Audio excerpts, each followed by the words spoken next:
जय श्री कृष्ण। आज मैं प्रारंभ करूंगी श्रीमद् भगवद गीता का 8वां अध्याय अक्षर ब्रह्म योग। तो अध्याय प्रारंभ करने से पहले एक बार हमेशा की तरह पिछले अध्याय के अंतिम 5 श्लोकों का सार आपके लिए दोहरा देती हूँ। हुए हैं जीव जो मुझको सभी का ज्ञान है, इनको किसी को किंतु कुछ मेरी नहीं पहचान है। उत्पन्न इच्छा द्वेष से जो द्वंद्व जग में व्याप्त हैं, उनसे परंतप सर्व प्राणी मोह करते प्राप्त हैं। पर पुण्यवान मनुष्य जिनके छुट गए सब पाप हैं, दृढ़ द्वंद्व मोह विहीन हो भजते मुझे वे आप हैं। करते ममाश्रित जो जरा मृत्यु मोक्ष के हित साधना, वे जानते हैं ब्रह्म सब अध्यात्म कर्म महामना।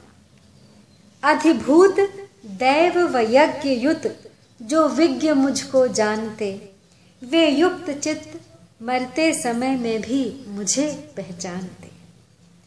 और अब प्रारंभ करती हूँ 8वां अक्षर ब्रह्म योग। तो 7वें अध्याय के अंत में भगवान ने अपने समग्र रूप का वर्णन करते हुए ब्रह्म, आध्यात्म, कर्म, अधिभूत, अधिदैव और अधियज्ञ इन 6 शब्दों का प्रयोग किया।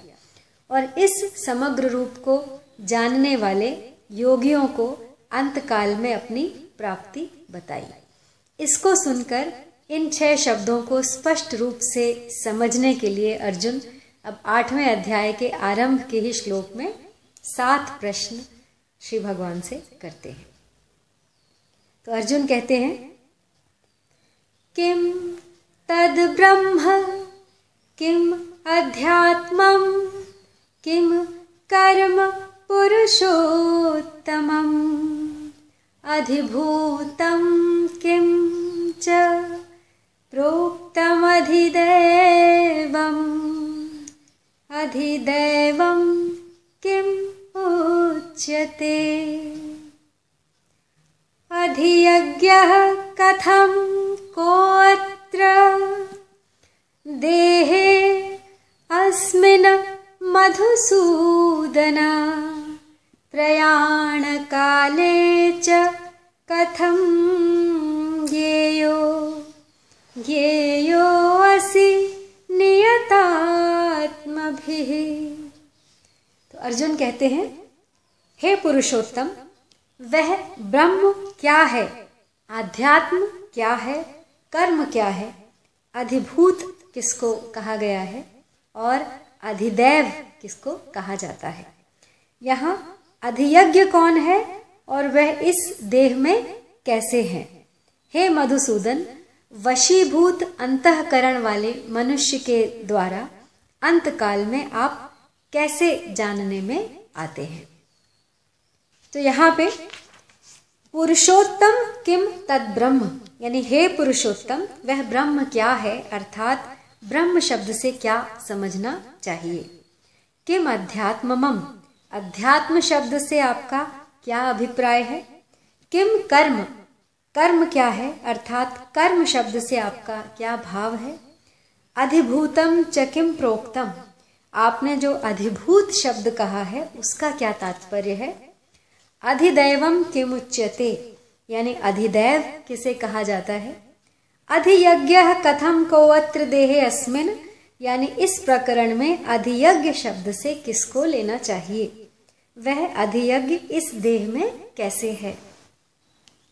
मधुसूदन प्रयाण काले च कथम ज्ञेयो असि नियतात्मभिः, यानी हे मधुसूदन, जो पुरुष वशीभूत अंतःकरण वाले हैं, अर्थात जो संसार से सर्वथा हटकर अनन्य भाव से केवल आप में ही लगे हुए हैं, उनके द्वारा अंतकाल में आप कैसे जानने में आते हैं, अर्थात वे आपको किस रूप में जानते हैं और किस प्रकार से जानते हैं।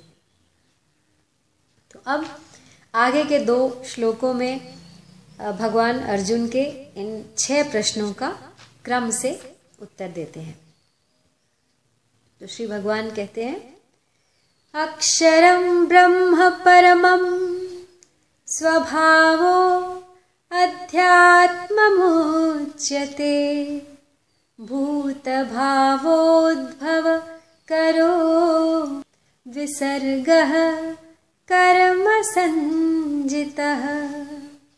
यानी परम अक्षर ब्रह्म है और परा प्रकृति जीव को आध्यात्म कहते हैं। प्राणियों की सत्ता को प्रकट करने वाला त्याग कर्म कहा जाता है। अक्षरम ब्रह्म परमम, परम अक्षर का नाम ब्रह्म है। यद्यपि गीता में ब्रह्म शब्द प्रणव, वेद, प्रकृति आदि का वाचक भी आया है, यद्यपि यहाँ ब्रह्म शब्द के साथ परम और अक्षर विशेषण देने से यह शब्द सर्वोपरि सच्चिदानंद, अविनाशी, निर्गुण, निराकार परमात्मा का वाचक है। स्वभावो अध्यात्ममुच्यते, यानी परा प्रकृति भगवान का स्वभाव है।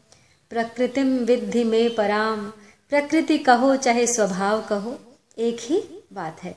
यह परा प्रकृति अर्थात जीव ही अध्यात्म नाम से कहा गया है। इसको भगवान ने अपना अंश भी बताया है, ममय वांशो जीव लोके। तो अब स्वभावो अध्यात्म उच्यते का एक और भी अर्थ है कि बालक जवानी और वृद्धावस्था में, जागृत, स्वप्न और सुषुप्ति में, 84 लाख योनियों में, सर्ग और प्रलय में, महासर्ग और महाप्रलय में भी जीव का कभी अभाव नहीं होता। ना भावो विद्यते सतः, अर्थात इसका अपना भाव, सत्ता या होना ये सदा विद्यमान रहता है। सृष्टि रचना रूप कर्म को त्याग कहने का तात्पर्य है कि इसमें अपनी स्थिरता का त्याग है। कारण कि तत्व स्थिर अचल है और उस स्थिरता का त्याग ही कर्म है। अब जैसे कर्म करते करते थकावट होती है तो कर्तृत्व अभिमान, कर्म फलासक्ति और संचित कर्मों के ज्यों के त्यों रहते हुए ही प्राणियों को नींद आ जाती है। नींद में विश्राम पाने से थकावट दूर हो जाती है और कर्म करने के लिए शरीर, इंद्रियां, मन, बुद्धि में ताजगी आती है, सामर्थ्य आती है। इसी रीति से प्राणी कर्तृत्वाभिमान, कर्म फलासक्ति और संचित कर्मों के सहित प्रलय में, सूक्ष्म प्रकृति में और महाप्रलय में कारण प्रकृति में लीन हो जाते हैं। उन लीन हुए प्राणियों के संचित कर्म विश्राम पाकर परिपक्व होकर अर्थात प्रारब्ध होकर फल देने के लिए उन्मुख हो जाते हैं। तब भगवान का संकल्प होता है और उस संकल्प से प्राणियों का जन्म आरंभ कर्मों के साथ विशेषता से संबंध जुड़ जाने का नाम ही कर्म है। तो भगवान का सृष्टि रचना रूप कर्म ही आदि कर्म है, जिससे कर्मों की परंपरा चली आ रही है। अतः कर्म के अंतर्गत 3 प्रकार के कर्म आते हैं। सृष्टि की रचना, क्रिया मात्र जो फल जनक नहीं होती, और पाप पुण्य, शुभ अशुभ कर्म जो फल जनक होते हैं। तो भगवान का सृष्टि रचना रूप कर्म वास्तव में अकर्म ही है, क्योंकि भगवान ने कहा भी है, तस्य कर्तारमपि माम विद्वयक कर्तारम अव्ययम, यानी उस सृष्टि रचना का कर्ता होने पर भी मुझ अव्यय परमेश्वर को तू अकर्ता जान। तो अगला श्लोक है, अधिभूतम क्षरो भावः पुरुषश्चाधि दैवतम अधियज्ञो अहमेवात्र देहे देह भृतामवर। यानी हे देहधारियों में श्रेष्ठ अर्जुन, क्षर भाव अर्थात नाशवान पदार्थ अधिभूत हैं। पुरुष अर्थात हिरण्य गर्भ ब्रह्मा अधिदैव हैं और इस देह में अंतर्यामी रूप से मैं ही अधियज्ञ हूं। पृथ्वी, जल, तेज, वायु और आकाश, इन 5 महाभूतों से बनी प्रतिक्षण परिवर्तनशील और नाशवान सृष्टि को अधिभूत कहा गया है। यहाँ अधिदैवत पद आदि पुरुष हिरण्यगर्भ ब्रह्मा का वाचक है। महासर्ग के आदि में, प्रारंभ में भगवान के संकल्प से सबसे पहले ब्रह्मा जी ही प्रकट होते हैं और फिर वे सर्ग के आदि में सब सृष्टि की रचना करते हैं। तो अधि यज्ञो अहमे वात्र देहे देह भृताम वर। हे देहधारियों में श्रेष्ठ अर्जुन, इस देह में मैं अधियज्ञ हूँ, अर्थात इस मनुष्य शरीर में अंतर्यामी रूप में ही हूँ। यहाँ पे इस मनुष्य शरीर में कहने का तात्पर्य है कि इसमें भगवान की प्रेरणा को समझने की, स्वीकार करने की और उसके अनुसार आचरण करके तत्व को प्राप्त करने की सामर्थ्य है। अन्य शरीरों में अंतर्यामी रूप से परमात्मा के रहते हुए भी उन प्राणियों में उस तत्व की तरफ दृष्टि डालने की सामर्थ्य नहीं है। और मनुष्य शरीर में जो विवेक प्राप्त है वह विवेक उन शरीरों में जागृत नहीं है। अतः मनुष्य को चाहिए कि वह इस शरीर के रहते रहते उस तत्व को प्राप्त कर ले, इस दुर्लभ अवसर को व्यर्थ न जाने दे। तो अब यहाँ पे साधक चाहे विवेक प्रधान हो चाहे श्रद्धा प्रधान हो, पर साधन में उसकी अपनी रुचि, श्रद्धा, विश्वास और योग्यता की प्रधानता रहती है।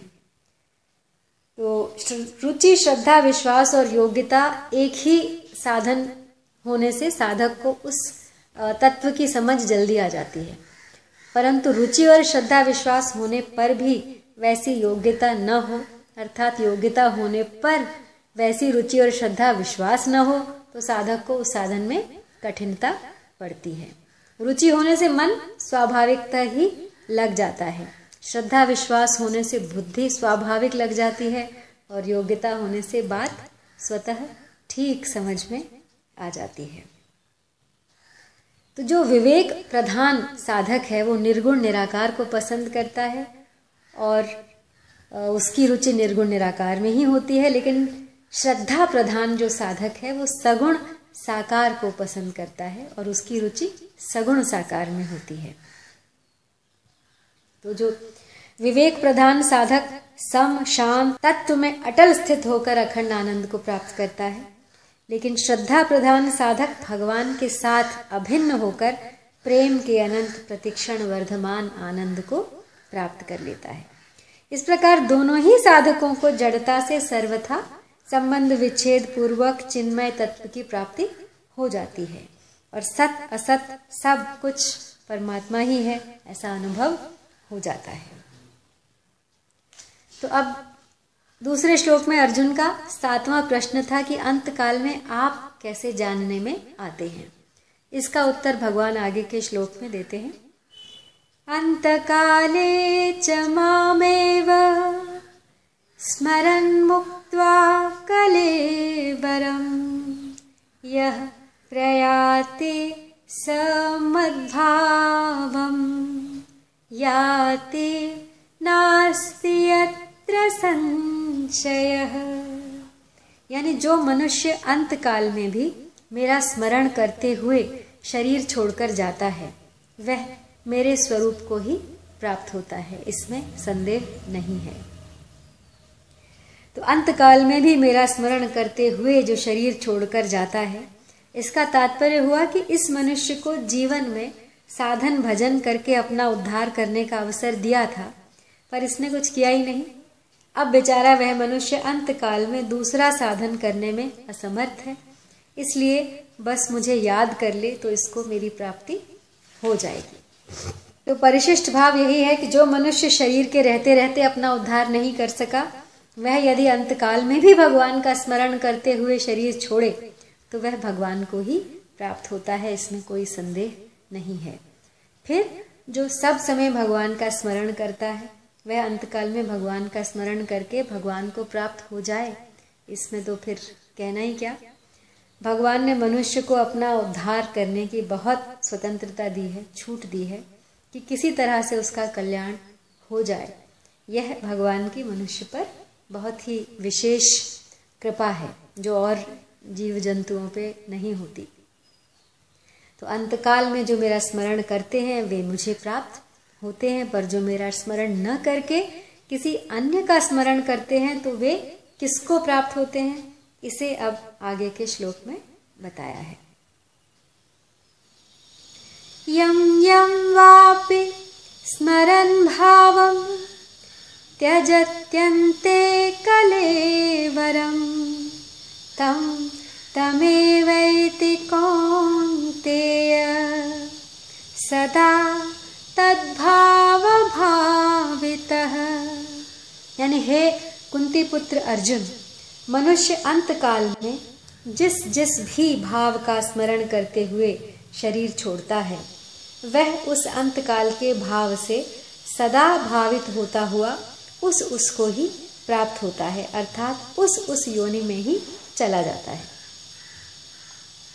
तो यह भगवान ने इस नियम में दया से भरी हुई एक विलक्षण बात बताई है कि अंतिम चिंतन के अनुसार मनुष्य को उस योनि की प्राप्ति होती है। जब यह नियम है तो मेरी स्मृति से मेरी ही प्राप्ति होगी। तब भगवान की दया की यह कितनी विलक्षणता है कि जितने मूल्य में कुत्ते की, चिड़िया की, सांप की योनि मिले उतने ही मूल्य में भगवान की भी योनि मिल सकती है। तो अंतकालीन चिंतन और उसके अनुसार गति को एक दृष्टांत के द्वारा आसानी से समझा जा सकता है कि एक आदमी फ़ोटो खिंचवाने गया। जब वह फ़ोटो खिंचवाने बैठा तब फोटोग्राफर ने उससे कहा कि फ़ोटो खींचते समय हिलना मत और मुस्कुराते रहना। अब जैसे ही फ़ोटो खींचने का समय आया उसकी नाक पर मक्खी बैठ गई। हाथ से मक्खी को भगाना ठीक ना समझकर उसने अपनी नाक को सिकोड़ लिया। तो ठीक उसी समय फ़ोटो खिंच गई। उस आदमी ने अब फोटोग्राफर से फ़ोटो मांगी तो उसने कहा कि अभी प्रत्यक्ष रूप में आने में कुछ समय लगेगा, तो आप किसी अमुक दिन आके फ़ोटो ले जाना। अब जब लेने पहुंचा और उसने अपनी फ़ोटो देखी तो अपने बहुत भद्दे रूप को देखकर वो फोटोग्राफर पे बहुत नाराज़ हुआ कि तुमने तो मेरी फ़ोटो बिगाड़ दी। तब उसने कहा कि इसमें मेरी क्या गलती है, आपने फ़ोटो खींचते समय जैसी आकृति बनाई वैसी ही फ़ोटो आ गई, तो अब फ़ोटो में तो कोई परिवर्तन हो नहीं सकता। तो इसी तरह अंतकाल में मनुष्य का जैसा चिंतन होगा वैसी ही योनि उसको प्राप्त होगी। अब फ़ोटो खींचने का समय हमें पहले से मालूम रहता है, पर मृत्यु कब आ जाए इसका किसी को कुछ पता नहीं। इसलिए अपने स्वभाव चिंतन को निर्मल बनाए रखते हुए हर समय सावधान रहना चाहिए और भगवान का नित्य निरंतर स्मरण करते रहना चाहिए। तो तात्पर्य है कि मृत्यु काल में हम जैसा चाहे वैसा चिंतन नहीं कर सकते, लेकिन हमारे भीतर जो इच्छा है, वासना है, वो बनी रहती है। तो जैसा चिंतन होगा उसके अनुसार ही गति स्वयं आ जाती है। जिस तरह सुई के पीछे पीछे उसी मार्ग से धागा जाता है, उसी तरह मनुष्य भी अंतकाल के भाव के अनुसार उसी गति में चला जाता है। तो जब अंतकाल के स्मरण के अनुसार ही गति होती है तो फिर अंतकाल में भगवान का स्मरण होने के लिए मनुष्य को क्या क्या करना चाहिए, अब इसका उपाय आगे के श्लोक में बताते हैं। तस्मात् सर्वेषु कालेषु माम अनुस्मर युध्य च मयि अर्पित मनो बुद्धिं मामे एष्यसि संशयम्। कहते हैं कि इसलिए तू सब समय में मेरा स्मरण कर और युद्ध भी कर। मुझ में मन और बुद्धि अर्पित करने वाला तू निस्संदेह मुझे ही प्राप्त होगा। तो यहाँ सर्वेषु कालेषु पदों का संबंध केवल स्मरण से ही है, युद्ध से नहीं, क्योंकि युद्ध सब समय में निरंतर हो नहीं सकता। कोई भी क्रिया निरंतर नहीं हो सकती, प्रत्युत समय समय पर ही हो सकती है, क्योंकि प्रत्येक क्रिया का एक आरंभ होता है और एक समाप्ति होती है, और यह बात सबके अनुभव की है। परंतु भगवत प्राप्ति का उद्देश्य होने से भगवान का स्मरण सब समय में होता है, क्योंकि उद्देश्य की जागृति हरदम होती है। और सब समय में स्मरण करने के लिए कहने का तात्पर्य है कि प्रत्येक कार्य में समय का विभाग होता है। जैसे कि ये समय सोने का है, ये जागने का है, ये खेलने का है, ये होमवर्क करने का है, ये टीवी देखने का है, ये भोजन का है। लेकिन भगवान के स्मरण में समय का विभाग नहीं होना चाहिए। भगवान को हर समय याद रखना चाहिए। तो अब यहाँ पे स्मरण 3 तरह का बताया गया है: बोधजन्य, संबंधजन्य और क्रियाजन्य। तो बोधजन्य स्मरण का कभी अभाव नहीं होता, क्योंकि जो याद है वो याद है, और जब तक संबंध को न छोड़ें तब तक संबंधजन्य स्मरण बना रहता है। लेकिन क्रियाजन्य स्मरण निरंतर नहीं रहता। तो जो क्रियाजन्य स्मरण है वो अभ्यास जन्य होता है। जैसे कि स्त्रियां सिर पर जल का घड़ा रख के चलती हैं और दोनों हाथों को खुला रखती हैं, दूसरी स्त्रियों से बातें भी करती रहती हैं, फिर भी घड़ा नहीं गिरता, उसका भी निरंतर उन्हें ध्यान रहता है। नट रस्से पर चलते हुए भी गाता है, बोलता है, लेकिन रस्से का ध्यान उसे निरंतर रहता है। ड्राइवर गाड़ी चलाता है, हाथ से गियर बदलता है, हैंडल घुमाता है, ब्रेक लगाता है, मालिक से बातचीत करता है, लेकिन उसका ध्यान मार्ग पर निरंतर रहता है। ऐसे ही संपूर्ण क्रियाओं में भगवान को निरंतर याद रखना अभ्यास जन्य स्मरण है। तो इस अभ्यास जन्य स्मरण के भी 3 प्रकार हैं। यानी संसार का कार्य करते हुए भगवान को याद रखना, दूसरा भगवान को याद रखते हुए संसार का कार्य करना। तो अब पहले में है कि संसार का काम बिगड़े नहीं, ठीक से होता रहे और भगवान का स्मरण भी होता रहे। दूसरे में कि संसार के काम में भले भूल हो जाए, लेकिन भगवान के काम में भूल नहीं होनी चाहिए। और तीसरा, कार्य को ही भगवान समझना। तो इसमें काम धंधा करते हुए भी एक विलक्षण आनंद रहता है कि मेरा अहोभाग्य है कि मैं भगवान का ही काम करता हूँ, भगवान की ही सेवा करता हूँ। तो मैं जो कुछ भी कर रहा हूँ वही ईश्वर है, उसी में अपनी पूरी श्रद्धा डाल देता हूँ।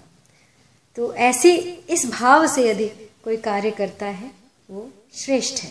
जैसे कन्या के विवाह के समय ढेर सारे काम होते हैं, छोटे मोटे कार्ड प्रिंट कराना, दावत पे लोगों को बुलाना, लिस्ट बनाना, लेकिन मूल कार्य की तरफ ध्यान सदा बना रहता है।